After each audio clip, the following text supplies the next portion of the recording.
cette vérité. Cette vérité ne s'activera pas.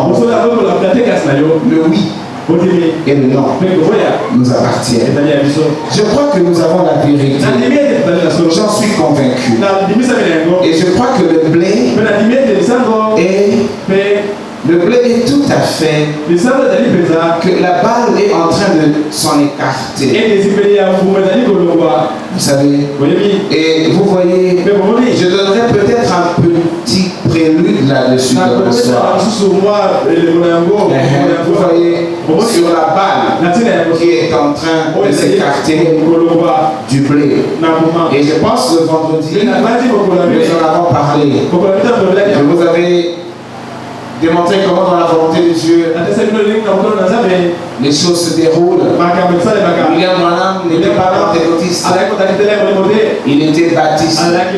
Donc il était dans la seconde vague de la restauration de Dieu. La première vague, c'est Martin Luther qui l'a amené en enseignant la justification.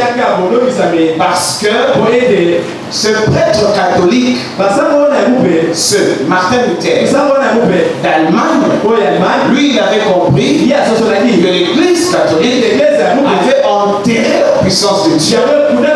Et l'Église catholique avait chassé l'Esprit de Dieu dans son Église.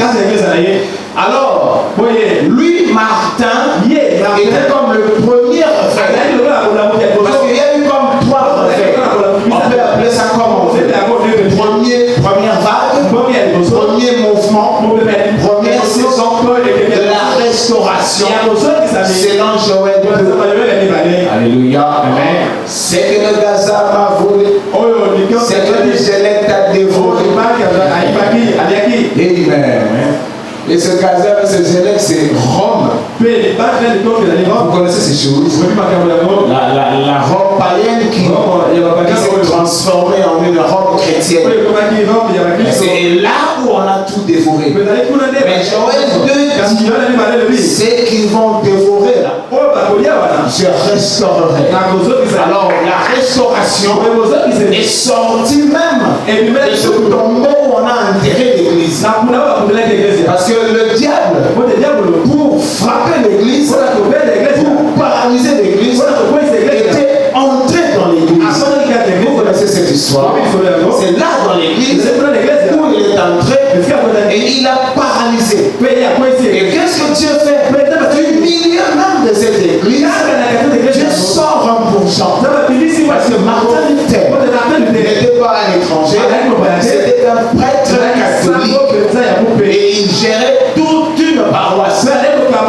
Mais Dieu lui amène une lumière, une vague. Parce que l'ordre du salut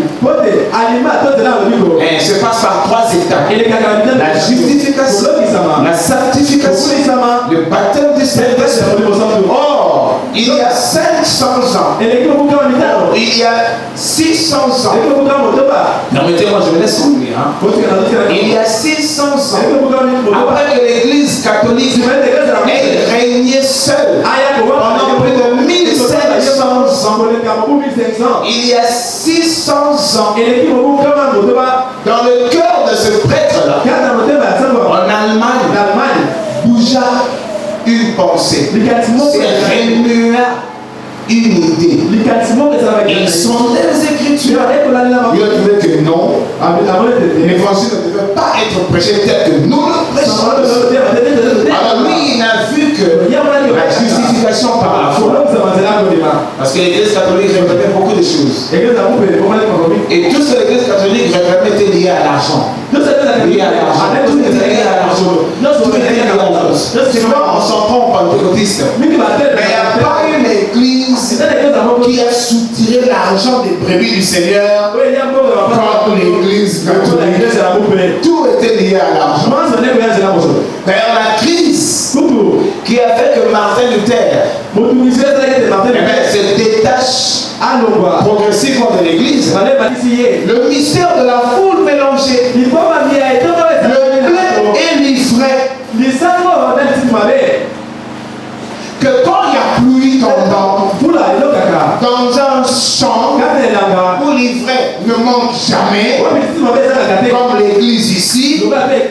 Nous sommes supposés avoir élevé et livré. Chacun se jauge pour savoir si il est élevé ou livré. Dieu dit au prophète que c'est parce qu'il ne comprenait pas. Et puis, naturellement pour les pentecôtistes, dès que vous parlez en langue, vous êtes baptisé. Mais il se trouve que tous ceux qui parlent en langue, ils vivent dans la suite, ils vivent dans la mondanité, mais seulement apprendre à dire il parle en langue, il est en train de se cirer les chaussures.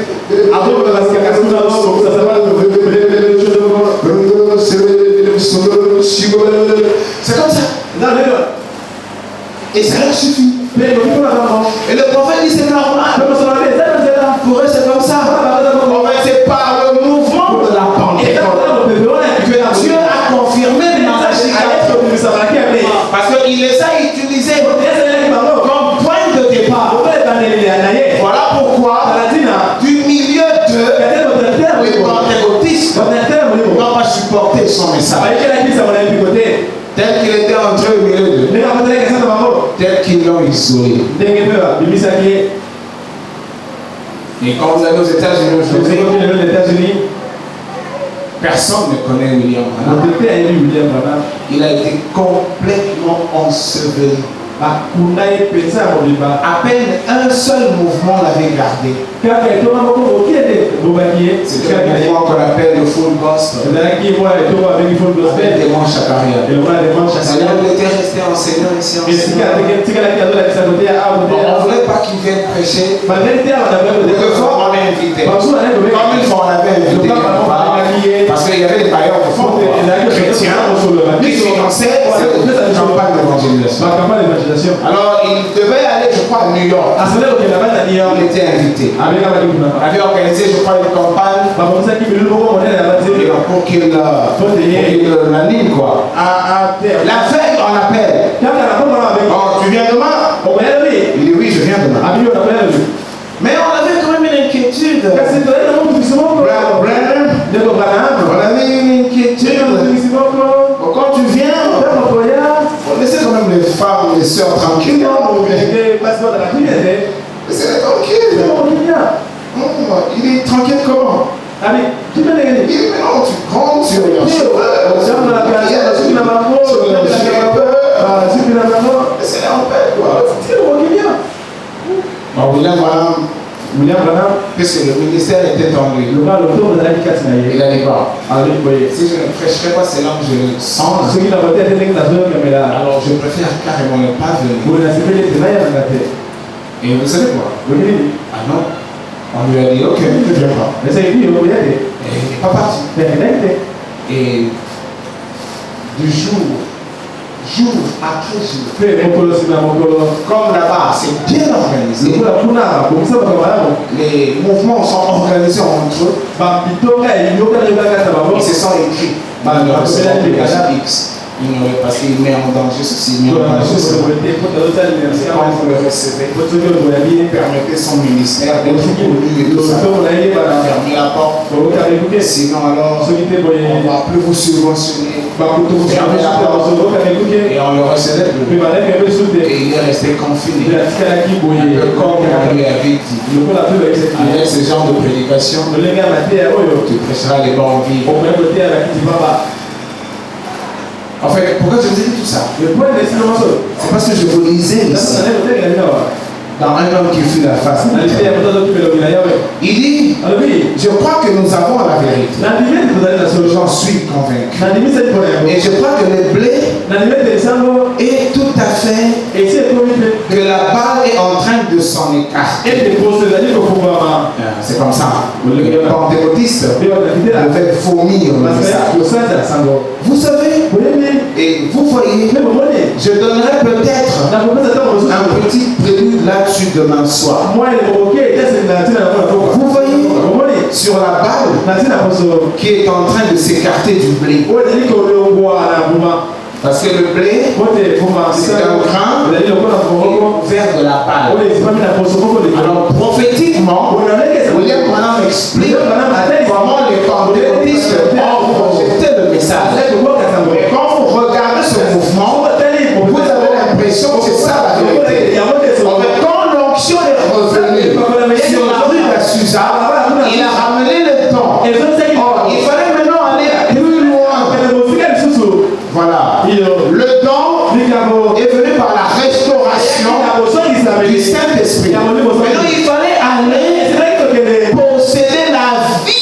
du Saint-Esprit.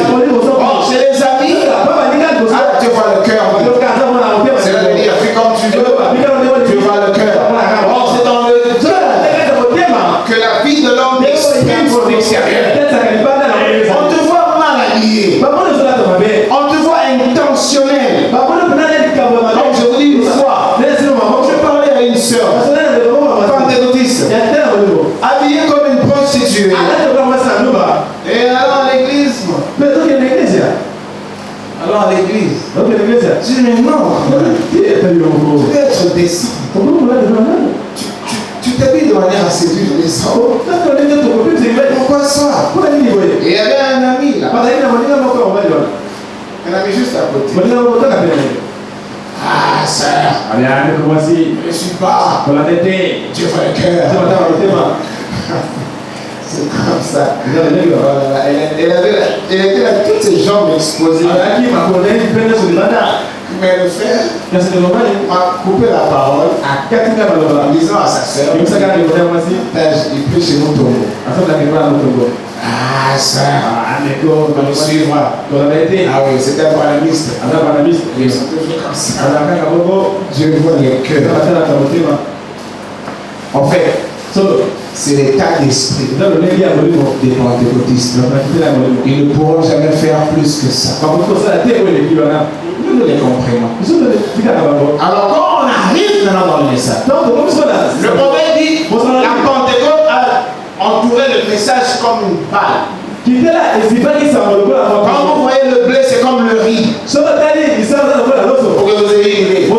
Il y a une poche qui couvre le riz là à l'intérieur. Si vous n'êtes pas enseigné, vous ne saurez pas qu'il faut d'abord enlever la balle, c'est-à-dire la poche là.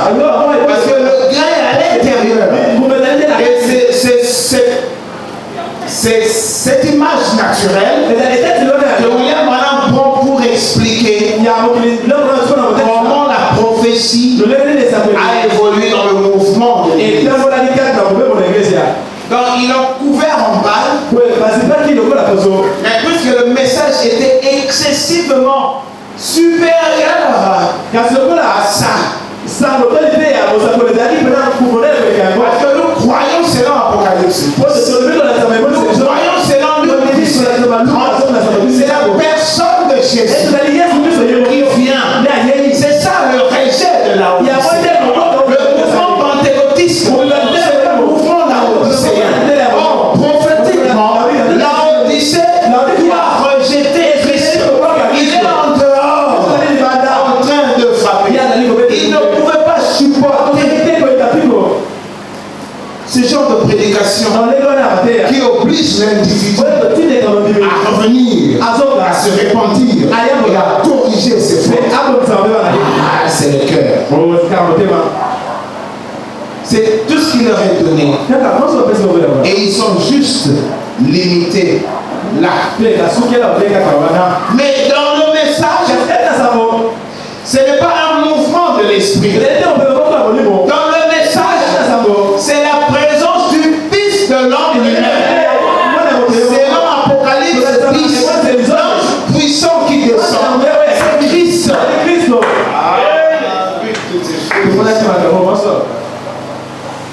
C'est le 17. Et vous connaissez comment ça arrive. Eux, ils n'ont pas supporté. Je vais vous lire. Écoutez, le prophète dit ceci. Vous voyez la balle qui est en train de s'écarter du blé. Il voulait dire le monde religieux américain représentant le monde qui est en train de rejeter le message. William Branham dit, il y avait même des pasteurs qui le voyaient. Qui disaient, en fait, tu as raison. Mais si nous commençons à prêcher comme toi, notre agenda théologique ne nous supportera pas. Et nous, quand nous dépendons de l'hierarchie, on nous mettra à la porte. Tu as raison, mec.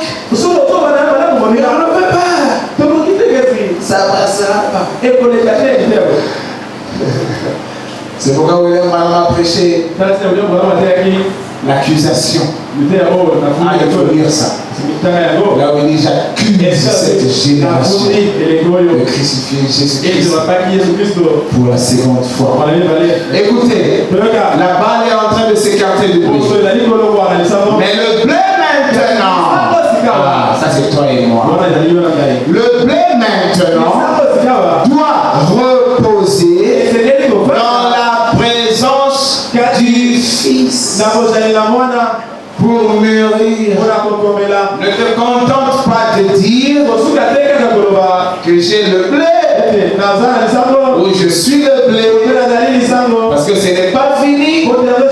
L'enfant qui est né, ce n'est pas fini. Il ne parle pas encore, il ne marche pas encore, il ne mange pas encore.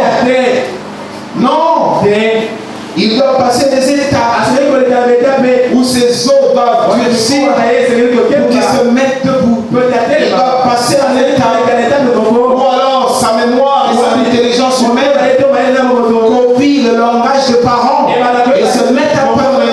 Il doit passer un temps où du lait et de la bouillie, que finalement il est le temps et qu'il mange de la vraie nourriture qui permettra à son corps de s'affermir pour qu'enfin, plus tard, il devienne un homme fait. Mais il dit, non, moi je suis déjà né. Je n'ai que faire dedans. En même temps, il a pris, ça me suffit. Il restera là. Nain. Il restera un nain. Un nain, c'est-à-dire un boudon là. Même pas un pygmée, un nain. Le nain, c'est une race de personnes qui ne grandissent jamais. Ils sont à peine dans les 30 cm. Enfin, ce sont des nains. Ils sont généralement courts. Ils sont des membres de corps trapus. Vous direz, moi je reste. Je ne prends rien. Excusez-moi. Alors, quand vous ne prenez rien, vous ne grandissez pas. Vous dites, je suis dans le message. Mais vous ne faites pas les choses que le message exige. Vous n'êtes pas de ce message. Je vais dire. Mais le blé doit reposer dans la présence du Fils pour mûrir. Et le Fils, c'est la parole. Et la parole, c'est la prédication. Parce que la prédication, c'est la parole. Écoutez-moi. Et c'est pour ça qu'on est ici, mes amis. On est dans l'église pour rester dans la présence du Fils jusqu'à ce que notre petit groupe de gens ici, jusqu'à ce qu'il soit tellement mûr pour Christ qu'il devienne du pain sur sa table. Et si chacun de nous doit un jour devenir du pain, caricaturant ça, donnant ça comme une image, et que le Seigneur a faim et qu'il doit te manger pour satisfaire sa faim. Toi qui dois devenir ce pain, tu ne deviens pas ce pain. Tu te contentes de rester blé. Tu ne veux pas croître. Tu ne veux pas reconnaître tes erreurs. Tu ne veux pas te remettre totalement en cause pour voir tes erreurs et essayer de te comparer à la plénitude de la parole. Quand on parle de la plénitude de la parole, ça veut dire les qualités de l'esprit. Les qualités, elles sont sept. Elles sont là. La foi, la vertu, la connaissance, la tempérance, la patience, la piété, jusqu'à l'amour fraternel, jusqu'à la personne même de Christ.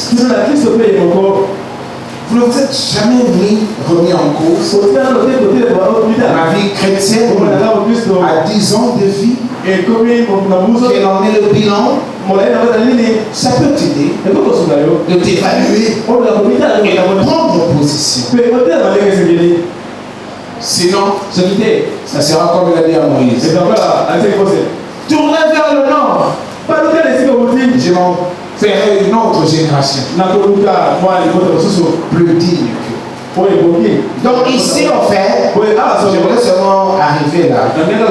Dans notre raison ici, nous qui ne sommes ni protestants, ni méthodistes, ni pentecôtistes, mais qui regroupons toutes les puissances réunies. Parce que dans la personne de Christ, vous avez ce que Luther a fait. Vous avez ce que John Wesley a fait. Vous avez ce que William Seymour, le noir là qui a ramené l'onction sur la rue de la Suzanne. Vous avez tout ce que eux a fait.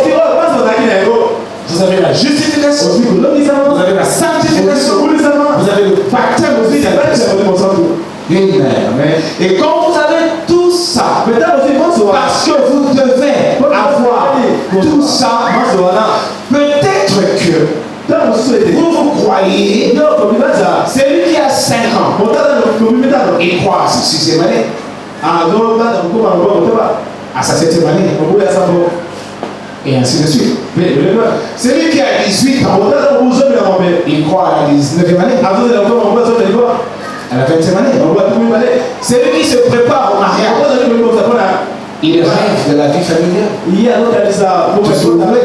Celui qui vient à peine de se marier, il rêve de la vie familiale. Celui qui est embauché dans un travail qui paye bien, il s'imagine déjà, dans 2 ans, je m'achèterai une belle maison à Gombe. C'est normal. Mais seulement vous ne pensez jamais.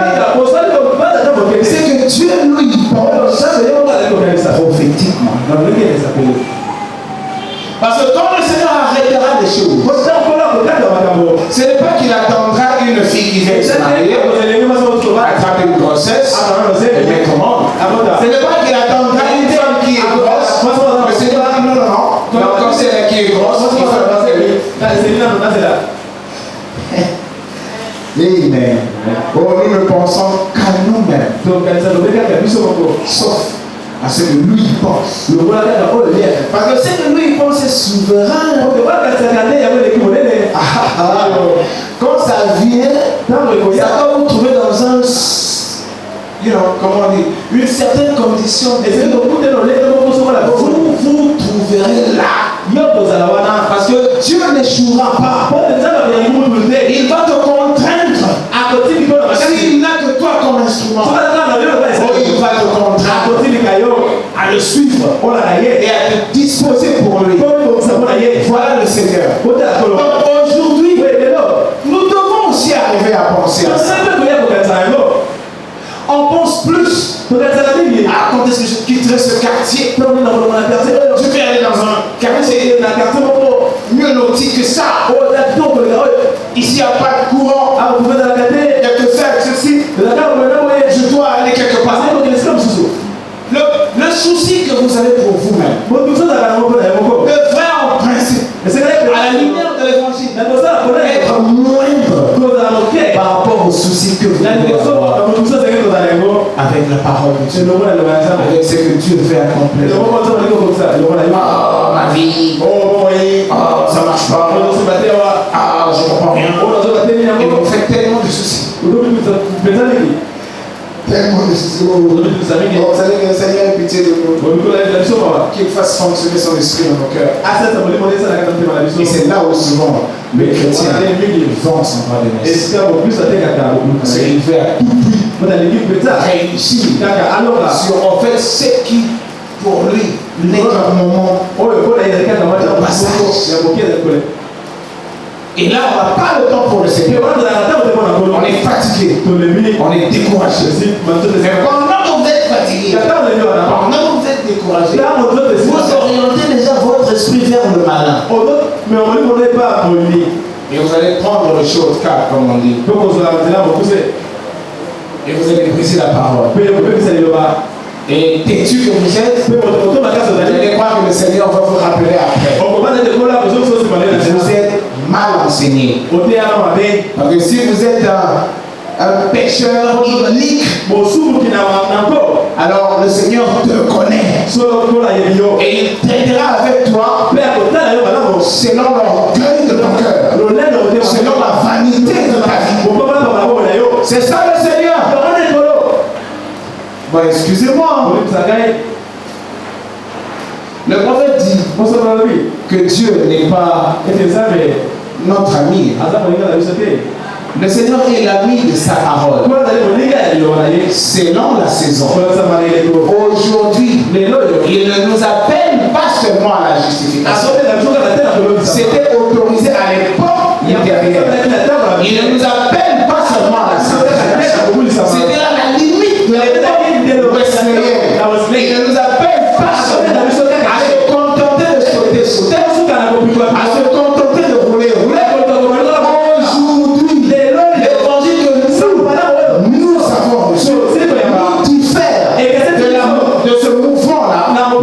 Qui nous a fourni les pentecôtistes.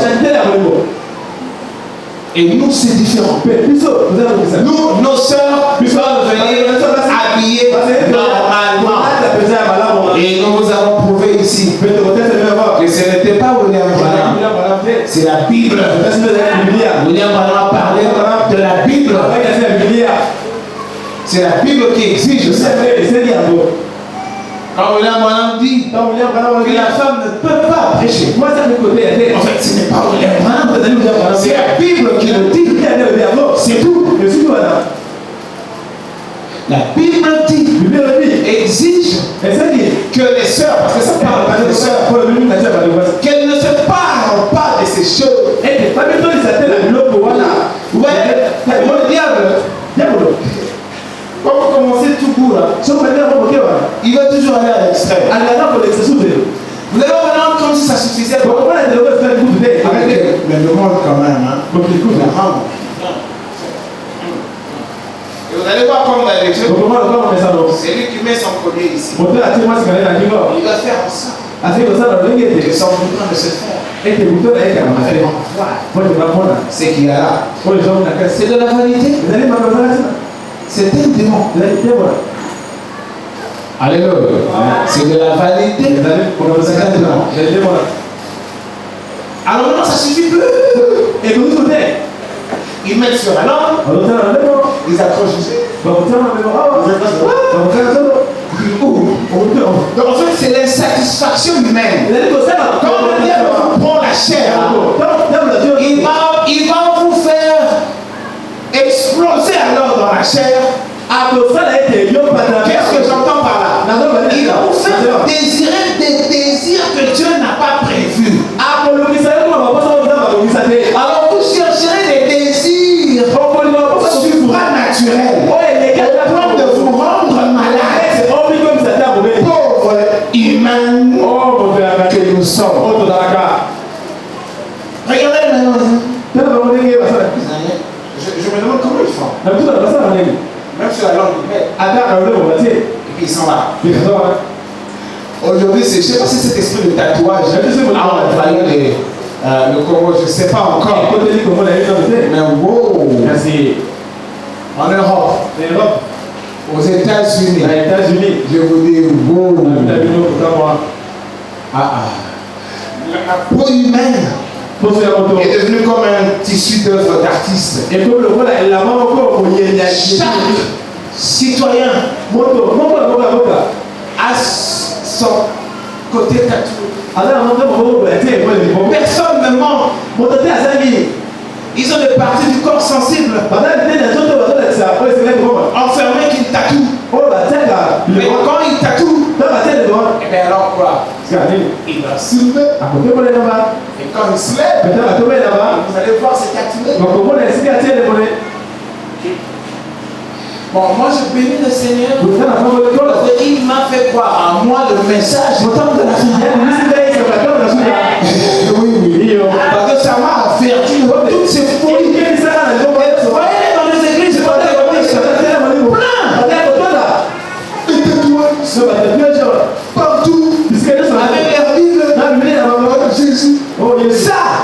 c'est la Odyssée. Il fallait une différence pour que le blé reste dans la présence du Fils. C'est-à-dire quoi? Pour que toi, tu n'abandonnes pas ton assemblée. Pour que toi, tu viennes écouter la parole de Dieu qui te révèle la foi selon la saison. Oh, selon la saison, nous avons une foi que ni Moïse, ni Abraham, ni Paul, ni personne n'a jamais eu. Et c'est en cet âge que Dieu veut l'ingurgiter ou l'engouffrer dans l'individu. La foi capable de transmuter. Ça, c'est nouveau. Aujourd'hui, la promesse qui attend l'Église, qui t'attend, qui m'attend, c'est la transmutation, c'est la translation, c'est la guérison totale, c'est la rédemption de sa totalité et de l'âme et du corps. C'est maintenant. Alors cette fois-là, Paul ne connaissait rien de ça. Parce que ce n'était pas étudié à son époque. Moïse, Abraham, Noé, tout ce monde puissant là, ils n'ont pas connu ça. C'est maintenant.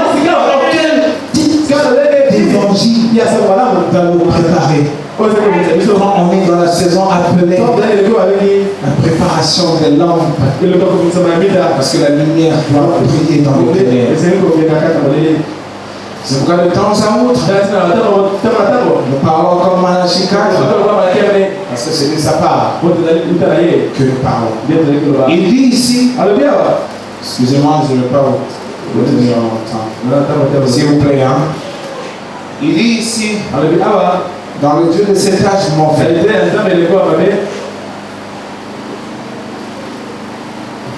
il dit, maintenant, je suis dans paragraphe 31. Maintenant, soyez très attentifs. Alors que nous étudions maintenant la parole, nous étudions la parole. Le Dieu de cet âge mauvais, où nous vivons maintenant, ça peut paraître étrange, quelque chose de très étrange en cet âge de la grâce où Dieu est en train de choisir un peuple à cause de son nom, c'est-à-dire son épouse. En cet âge mauvais qu'on devrait appeler l'âge du mal. Comment en cet âge où il vient choisir son épouse, c'est considéré comme l'âge mauvais, l'âge du mal, l'âge même où Dieu appelle un peuple à cause de son nom, par grâce, à sortir, et que ce soit appelé un âge mauvais. Écoutez, maintenant, nous allons prouver par la Bible que c'est de cet âge-ci qu'il parlait. C'est très étrange de penser ça, que dans un âge mauvais comme celui-ci, c'est-à-dire c'est la Odyssée, c'est là que Dieu allait appeler son épouse. L'avez-vous remarqué? Il a dit un peuple, pas une église. Pourquoi? Pourtant, c'est appelé l'église, mais il allait appeler un peuple. Or, une église, c'est un rassemblement de beaucoup de personnes qui ont des caractères de toutes sortes. Mais Dieu en appelle un ici, un là-bas. Écoutez, il dit, il appellera un venant de méthodistes, venant de baptistes, des pentecôtistes. Il appellera un peuple. Non, je ne sais jamais pourquoi les pentecôtistes taxent de brahmanisme. Alors nous appelons jamais brahmanisme. Je ne sais pas pourquoi ils ont cette haine-là pour nous mépriser ainsi. Non, nous sommes des chrétiens. C'est tout. Voilà. C'est les manguistes, ce sont des manguistes. C'est parce qu'officiellement, ils se considèrent que l'église est manguiste. Non, on est des chrétiens. Mais pourquoi les amis nous appellent brahmanistes? Ça existe dans leur haine, dans leur mépris. Il dit pourquoi son nom? Vous voyez, un peuple, un qui vient des méthodistes, un qui vient des baptistes, un qui vient des luthériens, un qui vient des catholiques. Moi j'étais un catholique, moi j'étais écoutez, mais il appelle non pas un groupe attaché à l'église. Attention avec l'église. En nous disant, ne croyez pas à l'église, s'il vous plaît. Croyez en ma parole. C'est ce que William Branham a dit. Mais un peuple, pour qu'il porte son nom, non pas une église. Les gens sont contents. Ça appartient à l'église. Et souvent, les gens aussi donnent leur salut.